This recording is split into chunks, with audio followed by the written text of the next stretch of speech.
जय हिंद मेरे प्यारे साथियों। मैं आज आपको बताने वाला हूँ सिंधु सभ्यता के बारे में। सिंधु सभ्यता कैसी सभ्यता थी, इसका विस्तार कहाँ से कहाँ तक है, इसकी लंबाई कितना है, इसका आकृति कैसा है, इसके बारे में। और लास्ट में हम आपको ट्रिक से याद भी करवा देंगे कि इसका विस्तार कहाँ से कहाँ तक है, कितनी लंबाई है। तो चलिए दोस्तों, हम लोग वीडियो को शुरू करते हैं, बताते हैं इस पहले स्टार्ट कैसे हुआ सिंधु सभ्यता। तो सिंधु सभ्यता की शुरुआत जो है कार्बन 14 रेडियो कार्बन 14 के आधार पर 2350 ईसा पूर्व से लेकर 1750 ईसा पूर्व के बीच में माना जाता है। कहीं कहीं 2350 न दे के 1750 दे देता है, तो आपको इसको भूलना नहीं है।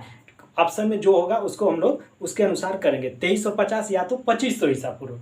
फिर इसके बाद जो सिंधु सभ्यता थी, यहाँ पे खनन आधार जो था, खनन के आधार पे जहाँ पे खोद कर खुदाई के द्वारा पता चला था, तो आज़ादी से पहले मात्र 40 ही स्थान पर खोदा गया था।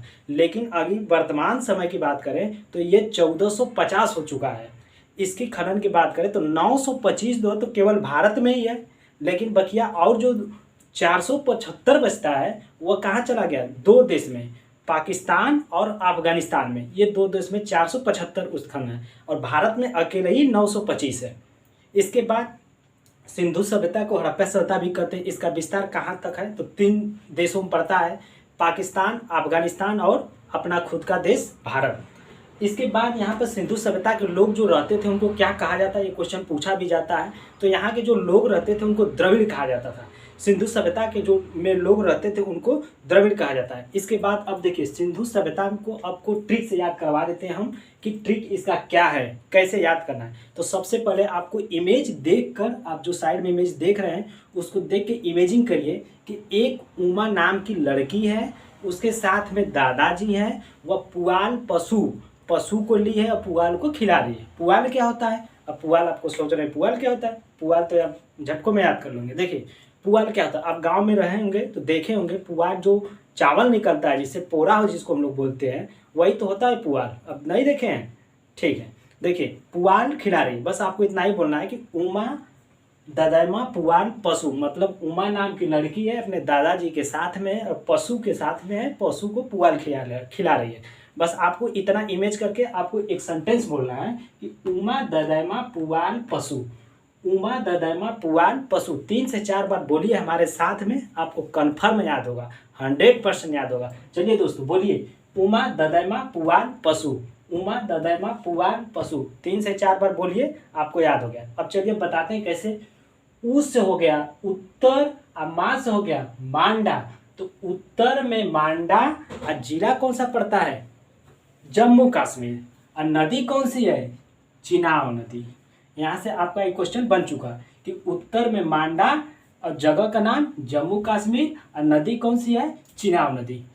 पूरब में की बात करें तो पूरब में कहाँ पे है, पूर्व से हो गया, देखिए पुआल। आपको एक एक सीरियल से चलिए। 10 से हो गया उमा, हम लोग देख लिए, दादामा पाते हैं। 10 हो गया दक्षिण में और 10 हो गया दायमाबाद। तो 10 हो गया दक्षिण और दायमाबाद। दायमाबाद कहाँ पड़ता है, महाराष्ट्र में। नदी कौन सी है, गोदावरी नदी। ये आपका दायमा खत्म, दायमा खत्म। अब आते हैं पुआल पे। पू से हो गया पूरब, आ से हो गया आलमगीरपुर। तो पूरब में आलमगीरपुर। और ये कहाँ पड़ता है, उत्तर प्रदेश मेरठ में पड़ता है। नदी कौन सी है, हिंडन नदी। इसके बाद अब आते हैं प से हो गया पश्चिम और सू से हो गया सुक्ता की डोर, जगह का नाम है। यह पाकिस्तान के बलूचिस्तान में पड़ता है। और जो नदी का नाम पूछा जाता है वह दास्क नदी है। सबसे पहले आपको ये ट्रिक 2 से 3 बार बोलना है। अगर आपको याद हो गया है तो आप समझ सकते हैं कि ऊ से हो गया उत्तर, अम्मा से हो गया मांडा, 10 हो गया दक्षिण और दायमाबाद, पू से हो गया पूरब आलमगीरपुर और प से हो गया पश्चिम और सुक्ता की डोर। नदी उत्तर में चिनाब नदी है, आपको ऐसे भी पता है। पूरब में क्या है, हिंडन नदी है। दक्षिण में क्या है, गोदावरी नदी है। और पश्चिम में क्या है, दास्क नदी है, जो कि पाकिस्तान के बलूचिस्तान में पड़ता है। आपको ये क्वेश्चन पूछा जाता है कि सिंधु सभ्यता की आकृति कैसी है। तो सिंधु सभ्यता की आकृति बिल्कुल त्रिभुजाकार आकार की है। कैसे क्वेश्चन पूछा जाएगा कि सिंधु सभ्यता की आकृति कैसी है, वर्गाकार है, त्रिभुजाकार है, वृत्ताकार है, कैसा है। तो आपको देखकर इसमें से बताइए क्या है, त्रिभुजाकार है, बिल्कुल आपको दिख भी रहा है। इसके बाद इससे पूछा जाता है कि उत्तर से दक्षिण तक सिंधु सभ्यता की लंबाई कितना है। तो उत्तर से दक्षिण जो सिंधु सभ्यता की लंबाई है वह 1400 किलोमीटर है।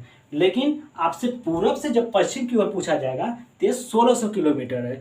तो आपको ये ट्रिक कैसी लगी और ये जानकारी कैसी लगी, आप हमको वीडियो को कमेंट बॉक्स में बताइए। अगर आपको अच्छा लगा तो जल्दी से वीडियो को लाइक करिए, चैनल को सब्सक्राइब करिए, अपने दोस्तों को भी बताइए। चलिए दोस्तों, हम लोग मिलते हैं किसी नेक्स्ट वीडियो में। अगर आपको कोई ऐसा टॉपिक हो जो कठिन हो, नहीं आ रहा हो, तो आप हमको कमेंट करके बता सकते हैं। हम उसके लिए कोई ना कोई ट्रिक लाएंगे और आपको समझाने की कोशिश करेंगे।